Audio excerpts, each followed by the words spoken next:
In the 18th century, there was something that spread across Europe and eventually made its way to America called puerperal fever, also known as the Black Death of childbed.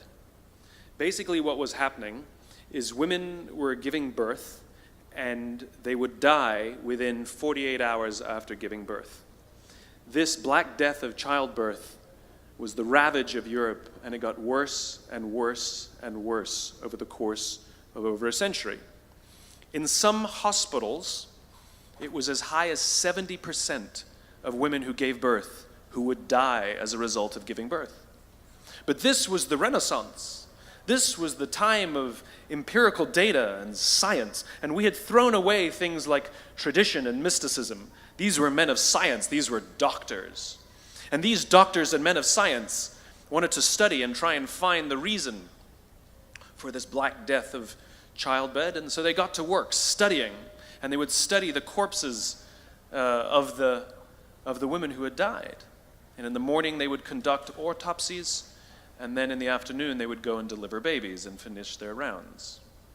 And it wasn't until somewhere in the mid-1800s that Dr. Oliver Wendell Holmes, father of Supreme Court Justice Oliver Wendell Holmes, realized that all of these doctors who were conducting autopsies in the morning weren't washing their hands before they delivered babies in the afternoon. And he pointed it out and said, "Guys, you're the problem." And they ignored him and called him crazy for 30 years, until finally somebody realized that if they simply washed their hands, it would go away. And that's exactly what happened. When they started sterilizing their instruments and washing their hands, the Black Death of childbed disappeared. My point is, the lesson here is, sometimes you're the problem. We've seen this happen all too recently with our new men of science and empirical studiers and these men of finance who are smarter than the rest of us until the thing collapsed. And they blamed everything else except themselves.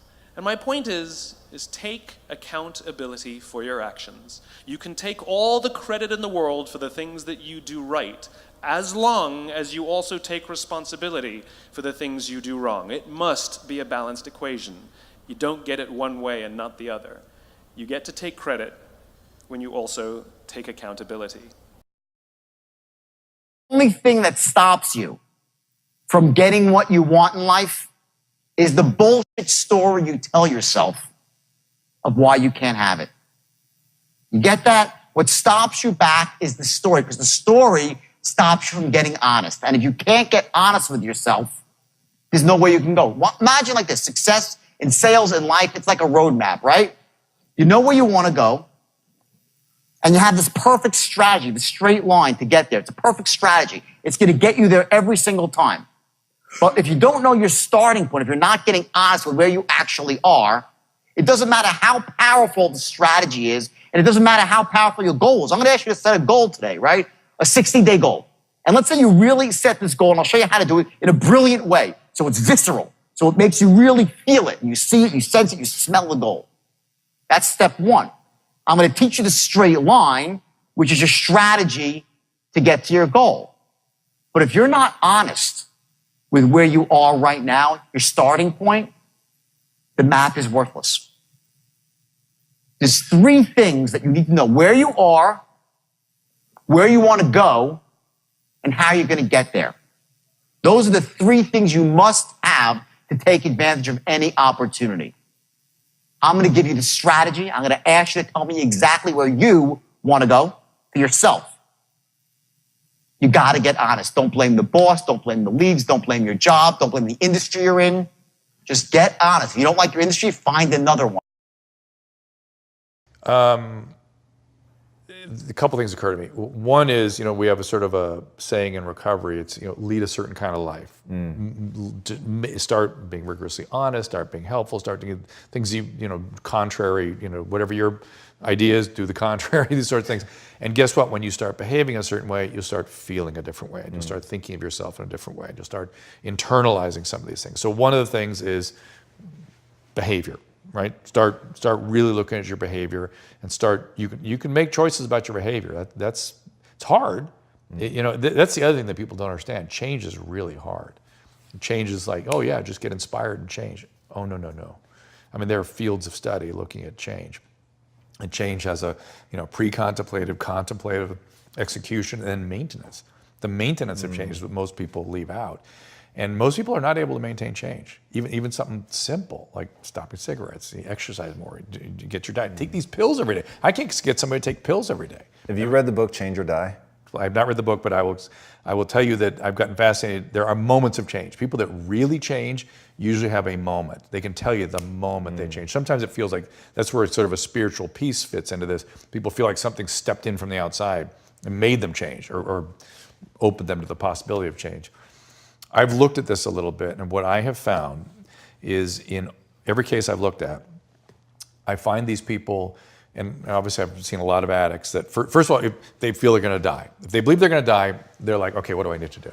Is that pretty universal? Drug addicts for sure. I can't universalize it, but drug addicts for sure, when they really, sometimes they have near-death experiences and don't believe they're going to die. Right. But when they believe they're going to die, they change. But that doesn't interest me. That's an easy one.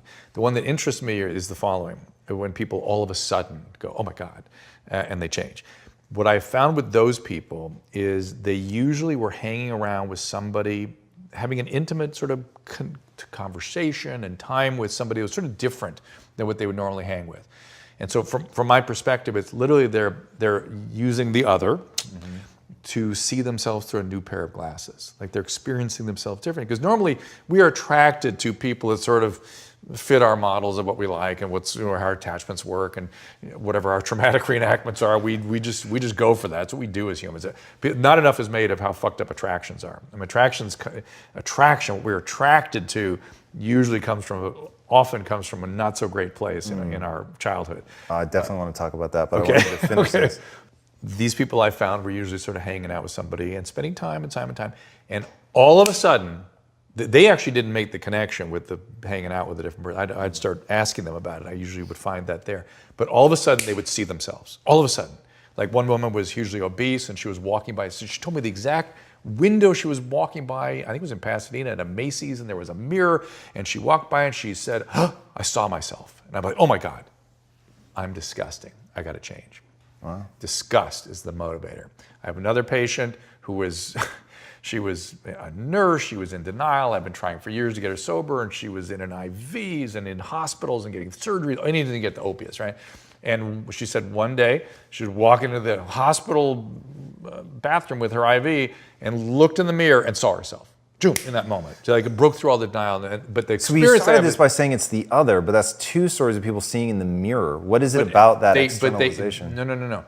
They were able to see themselves differently because they had been hanging out with somebody different. I see. They were seeing themselves. So what was in those relationships, do you think? That Just a different fittedness, a new pair of glasses, the way I think of it. Like somebody new, a novel perception of who they were, not the usual patterns that they engaged in. So let me say this another way, just to make sure I understand it. Yeah. So hanging out with somebody new is literally like you're syncing up in a way that's now causing Novel. you to See yourself differently or experience yourself differently. And then we know that happens. That's what therapy is. That's what therapy is, taking you into a new relationship, a new kind of relationship. And each little step in that therapy, you experience yourself sort of differently in that context. Do you buy into the notion that you're the average of the 5 people you spend the most time with? I don't know. I would more argue that you would choose to spend time around those 5 people because of some pre-existing pattern. And we have maps in our brain. We have maps and patterns and things that we tend to reenact. All right, so talk about that with the attraction. So again, I get to see extreme examples of that. But anyway, these people, when they see themselves as they are, they feel disgust, and disgust is a powerful motivator. You need the courage to risk failure. You need the courage to endure constant setbacks and disappointments and temporary defeats. You need to learn to deal with failure by realizing that failure is an indispensable prerequisite for success. You can't succeed without failing, and failing lots of times. Remember that wonderful quote from Thomas J. Watson Sr., the founder of IBM? He said, if you want to be successful faster, you must double your rate of failure. He said success lies on the far side of failure. You need the courage to treat failure as an opportunity to more intelligently begin again. You need to overcome the fear of failure by doing the things you fear over and over until the fear is gone.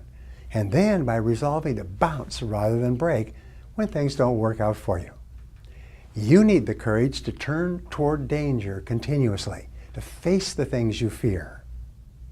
Now, identify all the fear situations in your life that cause you stress or anxiety today.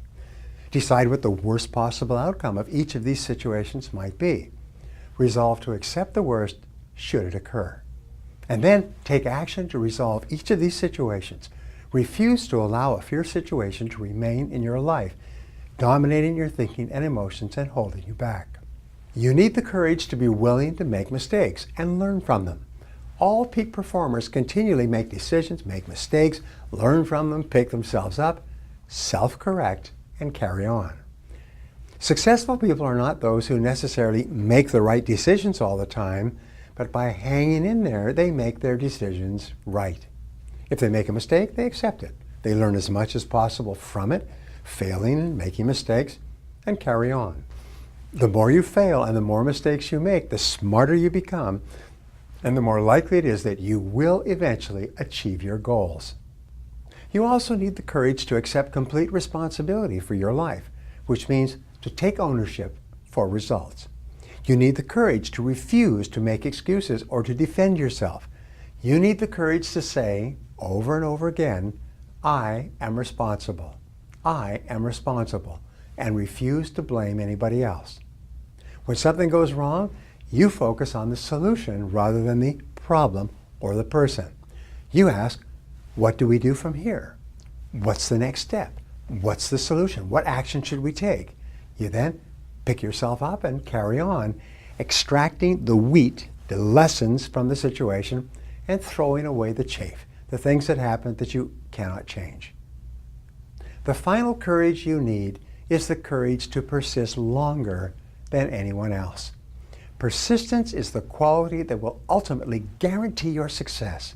Your willingness to persist in the face of every adversity can be your greatest asset. The ability to persist is the #1 quality for success in every field in life. It can be the one factor that guarantees your success in the end. If you refuse to quit, you must ultimately succeed. Just as in baseball, you won't ultimately hit a home run unless you keep on swinging.